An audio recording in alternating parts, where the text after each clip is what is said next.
Hello everyone, it's Anna Komenda and I am here with another layout. Can you believe it? So many weeks in a row. It's a jackpot for me.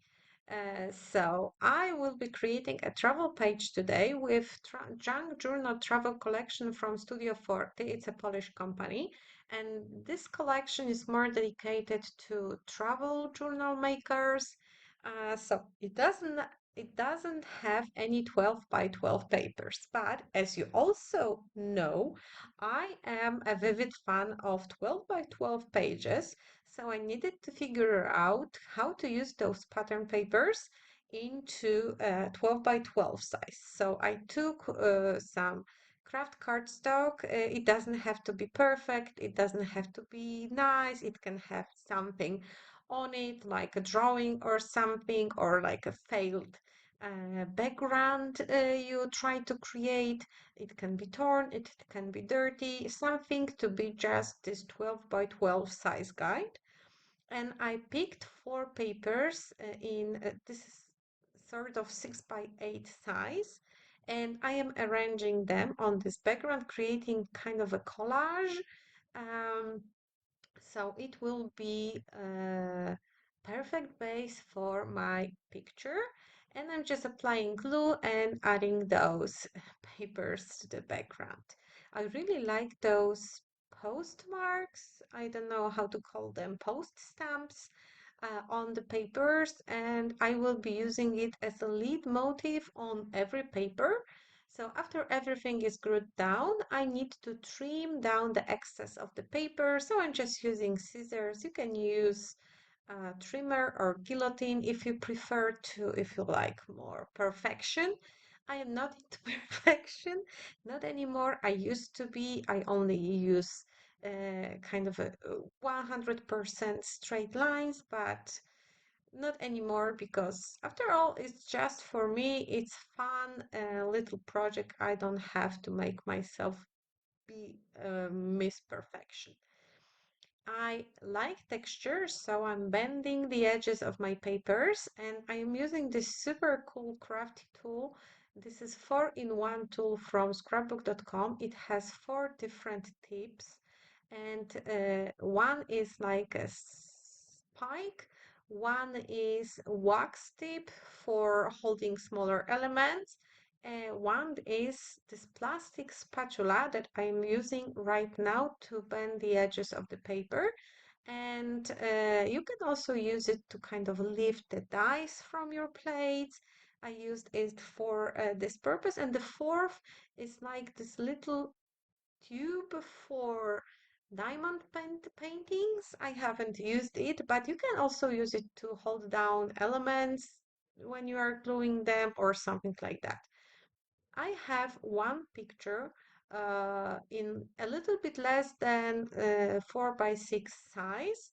I took it in our last trip uh, 3 weeks ago. We were visiting France, Loire Valley, and we were visiting all the chateaus, castles within this area. And believe me, there are plenty. And this was one of my favorite castles. I hope I pronounce it good, Chenonceau Castle and Château de Chenonceau. Chenonceau. If there are some native French speakers, correct me. So this one is like a bridge on a river, so you can have access from both sides, and it was very, very pretty. Um, I wanted to do stitching on those lines where two papers combined, but let's be honest, I was too lazy. So I'm just using this crafty tool that marks dots where you should stitch. This is from like a shop with accessories for stitching, and it costs like half of a dollar maybe. Well, it costed that much when I was buying it. And it gives you those dot marks that kind of fake stitching. And as I mentioned, I really like those stamped um, postmarks, post seals, and two of the patterns doesn't have them, don't have them. But worry not, I have a sticker sheet from junk journal travel collection. This is the transparent sticker sheet, and it has those on it, so you can add some extra on the papers that do not carry them. And I really like those stickers, and I'm almost run out of them. So I added few of those. Next step after adding the picture is basically just embellishing around the photo because I don't want to spread my composition all over. I want to keep it tight around the picture because, you know, those papers, I don't want to cover them. I want those seals to be visible, not seal stamps, to be visible.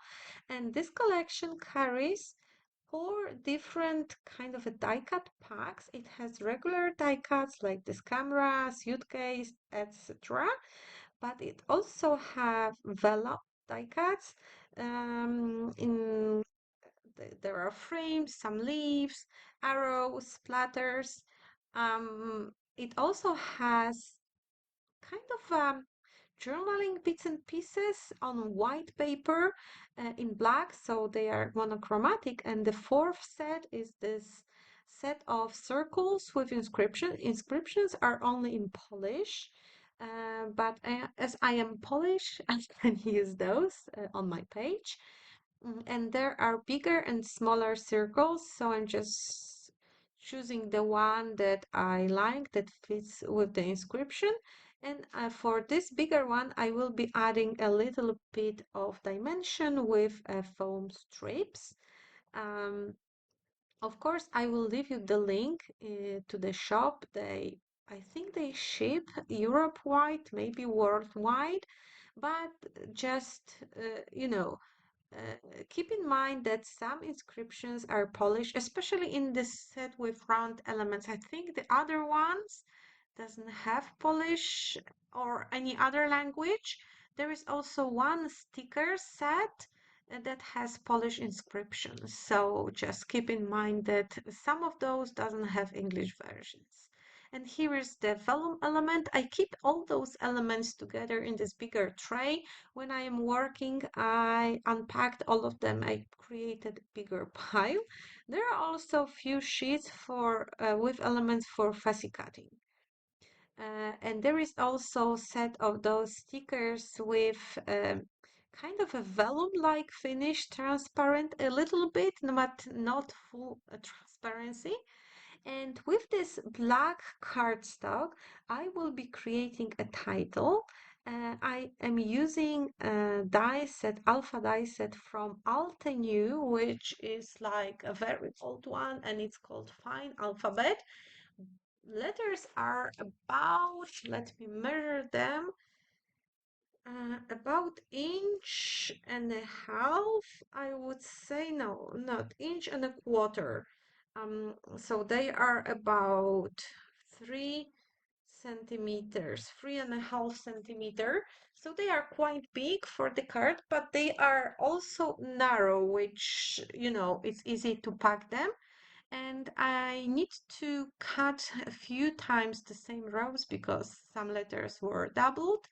So I just cut it out this part from the video not to bore you to death. So just keep in mind that those letters came from this die set when they magically appear on the layout later. So I am creating the word chenonceau, chenonceau, chyba, I hope. This is how you pronounce it. Um, so this one will be made with the dice, and I also will be adding the Polish word zamek, which is English castle. I was thinking about chateau, but it was just too long, and I think I haven't had some letters in the set, so I decided to use Polish. This is, you know, convenience of having few language in your mind, and you can pick and choose title depending on the letters you have. So if you are running out of letters in your alphabet and you speak, let's say, Spanish and English, you can choose your title in one of the languages that fits better your resources. So here is the set of stickers with Polish inscriptions. This is not from collection. Junk Journal Travel is from the previous years. It's not a specific collection, it was just a release of stickers. So I added two of those. I'm going back with those frames and I am adding some more black elements, and I am almost done with my page. I want to add a little bit texture with those 3D dot stickers. So I chose some gray ones to be added, just three, and I also added yellow and blue arrows. And I am creating the second part of the title, which is Zamek, as I mentioned, castle. And I'm starting with the last letter and spelling it backwards because I didn't want my word to come over this yellow sticker. Hence, I'm just spelling it backwards. And the layout is almost finished. The last step is adding some drops of black ink here and there to kind of combine it together. So the title won't be the strongest element, the only true black one. And that's it. The page is ready, nothing complicated. Great idea of using up smaller paper pads if you don't have 12 by 12 papers. And here are some close-ups. If you don't have like 12 by 12 papers, but you have some scraps, you can also use this technique on building your backgrounds. So many possibilities here for you. Thank you so much for staying with me. Don't forget to check description for links of the products I've used. Here are some other videos you may like. Subscribe, comment, share your love with me so I will have more wind between my wings to create. Bye!